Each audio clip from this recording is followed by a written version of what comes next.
በስመ ስላሴ በስመ አብ ወወልድ ወመንፈስ ቅዱስ አሐዱ አምላክ አሜን። ሰላም እግዚአብሔር አምላክ ምስ ኩላትኩም ይኹን። ስድራ እግዚአብሔር አምላክ ከመይ ውዒልኩም? ኣነ እግዚአብሔር ይመስገን። ክብሪ ይስፋሕ መድኃኔዓለም ኣቦይ ጽቡቕ ውዒለ አሜን። ስንክሳር ዘወርሃ መስከረም 29 ስንክሳር ድሰምዕ ዘንብብ ፍቕሪ ጎይታ ኣብ ልቡ ይዕንብብ ሓለዋን ጸሎትን ናይ ቅዱሳን ድማ ይረክብ። ዝክረ ጻድቅ ለዓለም የሉ ዝኽሪ ናይ ጻድቕ ንዓለም እዩ ዝነብር። ካብ ኩሉ ክፉእ ዘበለ ክድሕኑ ንቅዱሳን ተማሕፀኑ አሜን። በዚ ለማዓንቲ ናይ ጎይታናን ኣምላኽናን መድሓኒናን ኢየሱስ ክርስቶስ ክብረ በዓሉ ወርሓዊ በዓሉ በዓለ ልደቱ እዩ። ቸርነቱን ኣምላኽነቱን ምሕረቱን ይቕረታኡን ምስ ኩላትና ህዝበ ክርስቲያን ይኹን። ከምኡውን ክብረ በዓል ናይ ቅድስቲ ሰማዕት ኣርሴማ ብሰማዕትነት ዝዓረፈትሉ 29 መስከረም እዩ። 6 ታሕሳስ ድማ ቅዳሴ ቤታ እዩ። በረኸታን ጸሎታን ናይ ቅድስቲ ሰማዕት መርዓተ ክርስቶስ ናይ ወንጌል ሓርበኛ ዝኾነት ኣዴና ሰማዕት ቅድስቲ ኣርሴማ በረኸታን ፍቕራን ጣዕሚ ገድላን ታሪኽ ቃል ኪዳናን ምስ ኩላትና ይኹን አሜን። ንሕና ድማ ተጋድሎኣን ስቃያን እንዳዘከርና ኣማላጅነታ ኣሚንና ንምንባር የጽንዐና አሜን። ምሕረትን ቸርነትን ወልደ ማርያም ቅዱስ እግዚአብሔር ኣምላኽና ምስ ኩላትና ይኹን። ወርሓዊ መዘከርታ በዓለ እግዚአብሔር እዩ። ብሩኽ መዓልቲ ድማ ይግበረልና አሜን። ወላዲተ ኣምላኽ ልሳን አንደበት ኩነኒ ቅዱስ ሚካኤል ገብርኤል ብየማን ብጸጋመይ ቁመለይ አሜን። በስመ አብ ወወልድ ወመንፈስ ቅዱስ አሐዱ አምላክ አሜን። መስከረም 29 በዚ ዕለት ክብሪ ይኹነሞ ጎይታናን ኣምላኽናን መድሓኒናን ኢየሱስ ክርስቶስ ካብ እመቤትና ቅድስት ድንግል ማርያም ዝተወልደሉ ናይ ልደቱ በዓል እዩ። ይቕረታኡን ለውሃትን ምስ ኩላትና ይኹን ንዘላለም አሜን። በዚ ዕለት ድማ ምስ ቅድስቲ ኣርሴማን ምስ እመምኔት ምስ ኣጋታን ደናግል ብሰማዕትነት ዓረፋ። ሰማዕት ቅድስቲ ኣርሴማ ብዙሃ ህማሞሙ ለጻድቃን ወእም ኩሉ ያድህኖሙ እግዚአብሔር። ናይ ጻድቃን መከራ ብዙሕ እዩ፣ እግዚአብሔር ግና ካብ ኩሉ መከረኦም የድሕኖም ይብል መዝሙር ዳዊት መዝሙር 34 ፍቕዲ 19። ወሃሎ ኣሃዱ ብእሲ ዘስሙ ቴዎድሮስ ዘእምዘመደ ህቡራን ካህናት ወሌዋውያን ወነገስት ሃያላን ወአብሰ በብእሲተ እምዘመዶም ለካህናት ወሊቃነ ጳጳሳት ስዩማነ ቤተ ክርስቲያን ሩታአነ ሃይማኖት እንተ ስማ አትሮስያና ቡሩክት ወኮኑ ፈራህያን እግዚአብሔር ወጻድቃን እምንቱ ወእምዝ ስእኑ ወሊደ ወኮኑ መካናተ እስከ ሲበተ። ካብ ወገን ክቡራን ትርጉም ድማ ካብ ወገን ክቡራን ካህናት ሓያላን ነገስታትን ዝኾነ ቴዎድሮስ ዝስሙ ሰብኣይ ነበረ። ንሱ ንሓንቲ ካብ ወገን ስዩማነ ቤተ ክርስቲያንን ሩታዓን ሃይማኖትን ዝኾኑ ሊቃነ ጳጳሳትን ካህናትን ዝኾነት አትሮስያና ዝስማ ብርኽቲ ሰበይቲ ተመርዓወ። ክልቲኦም ፍርሓት እግዚአብሔር ዝነበሮም ጻድቃን ነበሩ። ክሳዕ ዕድመ እርግና ዝበጽሑ ድማ ክወልዱ ዘይክእሉ መኻናት ነበሩ። ስሞም ዘጸውዕ ንኡኡ ዘስመር ወዲ ድዩ ጓል ውላድ ዝህቦም ብስነ ምግባር ተጊሆም ድማ ወትሩ ይጽልዩ ስለ ዝነበሩ እግዚአብሔር ብረድኤት በጺሕዎም ሓንቲ ቅድስቲ ውላድ ሃቦም። ስማ ድማ ኣርሴማ ሰመይዋ። ኣብ ሳልሳይ ዓመት ድማ ዕድሚኣ ከኣ ናብታ ብስም እግዝእትነ ማርያም ትጽዋዕ ቤተ ክርስቲያን ወፈይዋ። ቅድስቲ ኣርሴማ ካብ ህፃንነታ ጀሚራ ቅዱሳት መጻሕፍቲ ተጽንዕ ብጾምን ብጸሎትን ተወሲናውን ትጋደልን ተገልግልን ነበረት።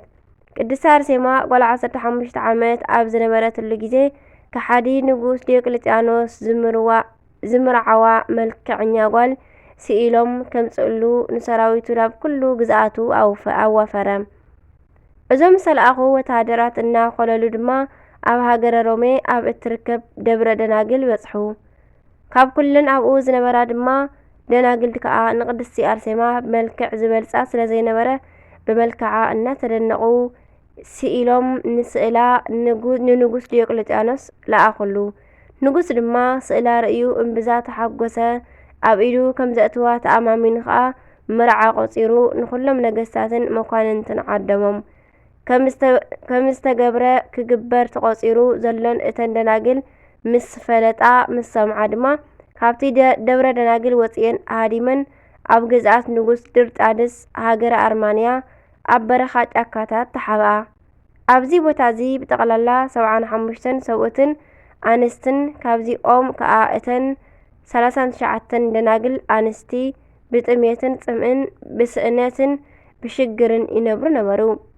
ኣብዚ ምድሪ ኣርማንያ ድማ ምህላዋ ዝሰምዐ ንጉስ ዲዮቅልጥያኖስ ካብ ዘላቶ ረኺቡ ክሰድሉ ንንጉስ ድርጣድስ ኣዘዞ። ንጣዖት ዝሰግድ ኣብ ፀሓይ እውን ዘመልኽን ንህዝበ ክርስቲያን ዘሳቕን ዘስይፍን ዝነበረ ንጉስ ድርጣድስ ድማ ኣብ ግዝኣቱ ንዘላ ቅድስቲ ኣርሴማ ወተሃደራቱ ልኢኹ ምስኣ ዝነበራ ቅዱሳን ደናግል ኣምፅኣ። ንጉስ ድርጣድስ ንቅድስቲ ኣርሴማ ብመልክዓ ተማሪኹ ንዓለማዊ ሓጎስ ስጋዊ ድሌቱ ተመንያ። ኣብ ጣዖቱ ክሰግደላ እውን ብዙሕ ፈተና ከስግዳ እውን ብዙሕ ፈተና።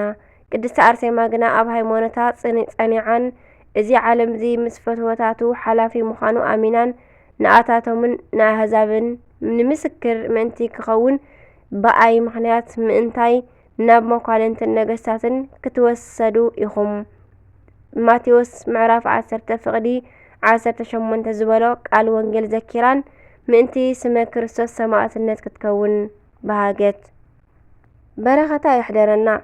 ንጉስ ድርጣድስ ብመንፈሳዊ ጽንዓትን ትብዓትን ቅድስቲ ኣርሴማ እምብዛ ተናደደ።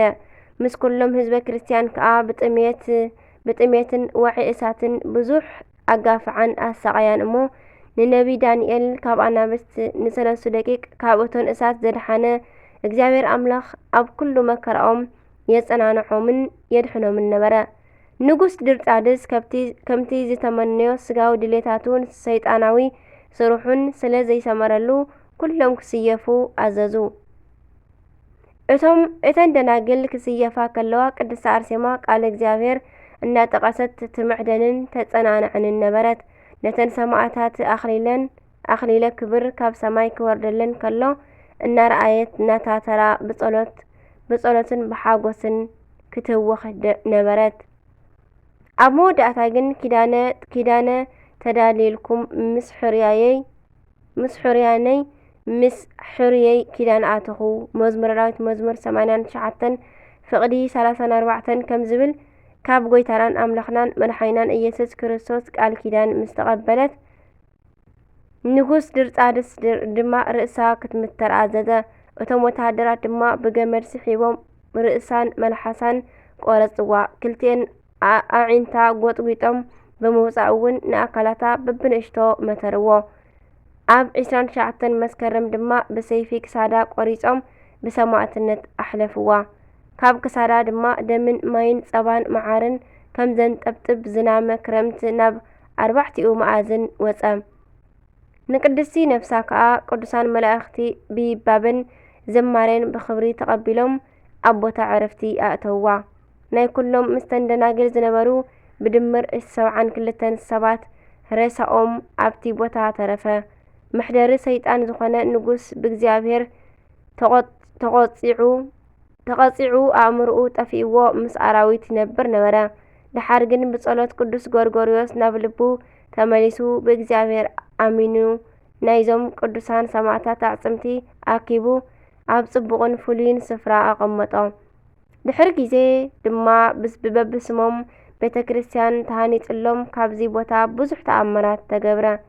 ቅድስቲ ቤተ ክርስቲያንና ከምቲ ዝክረ ጻድቅ ለዓለም ይህሉ መዝሙረ ዳዊት መዝሙር 112 ፍቕዲ 6 ዝብል ቅድስቲ ኣርሴማን ካልኦት ቅዱሳንን ብሰማዕትነት ዝዓርፉላ 29 መስከረምን ቅዳሴ ቤታ እውን ንቅድስቲ ኣርሴማ 6 ታሕሳስ እዩ ትዝክሮን ተኽብሮን።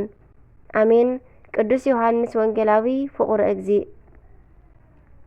ወንጌላዊ ሐዋርያ ሰማዕት ዘእንበለ ደም አቡ ቀለምሲስ ምስጢራት ዝረአየ ታኦሎጎስ ነባቤ መለኮት ወልደ ነጎድጓድ ደቀ መለኮት ወምስጢር ፍቁረ እግዚእ ርእሰ ደናግል ናይ ደናግል ሓለቓ ቁጽረ ገጽ ዘረፈቀ ውስተ ህጽኑ ለኢየሱስ ኣብ ጎኒ ጎይታ ዝቕመጥ ንስር ሰራሪ ልኡለ ስብከት ምድራዊ መልኣኽ ዓምደ ብርሃን ሃዋርያት ትንቢት ቀርነ ቤተ ክርስቲያን ኮከበ ከዋክብት ነባቤ መለኮት ቅዱስ ዮሃንስ ወልደ ነጎድጓድ በዚ ዕለት ይኽበር። በረኸቱ ይሕደረና።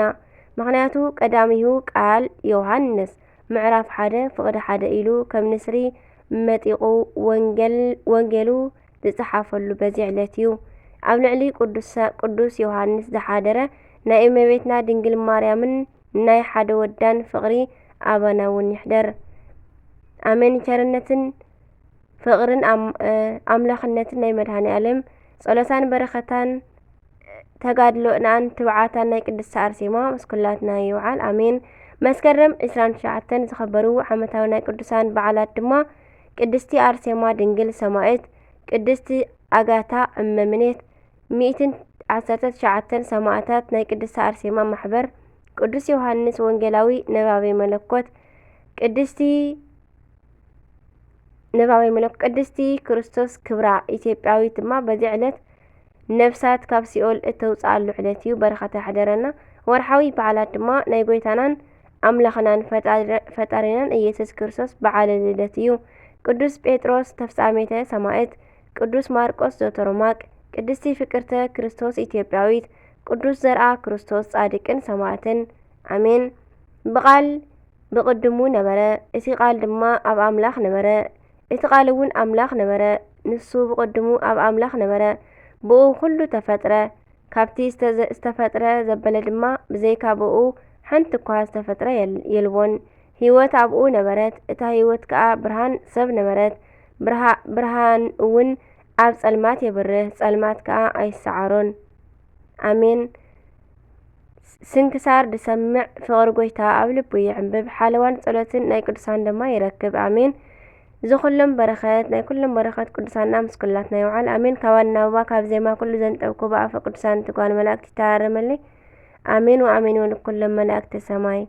አቡነ ዘበሰማያት ይትቀደስ ስምከ ትምጻእ መንግሥትከ ወይኩን ፈቃድከ በከመ በሰማይ ከማሁ በምድር ሲሳየነ ዘለለ ዕለትነ ሀበነ ዮም ህድግ ለነ አበሳነ ወጌጋየነ ከመ ንሕነኒ ንህድግ ለዘአበሰ ለነ ኢታብአነ እግዚኦ ውስተ መንሱት አላ አድኅነነ ወባልሐነ እምኩሉ እኩይ እስመ ዚአከ ይእቲ መንግሥት ኃይል ወስብሐት ለዓለም ዓለም አሜን።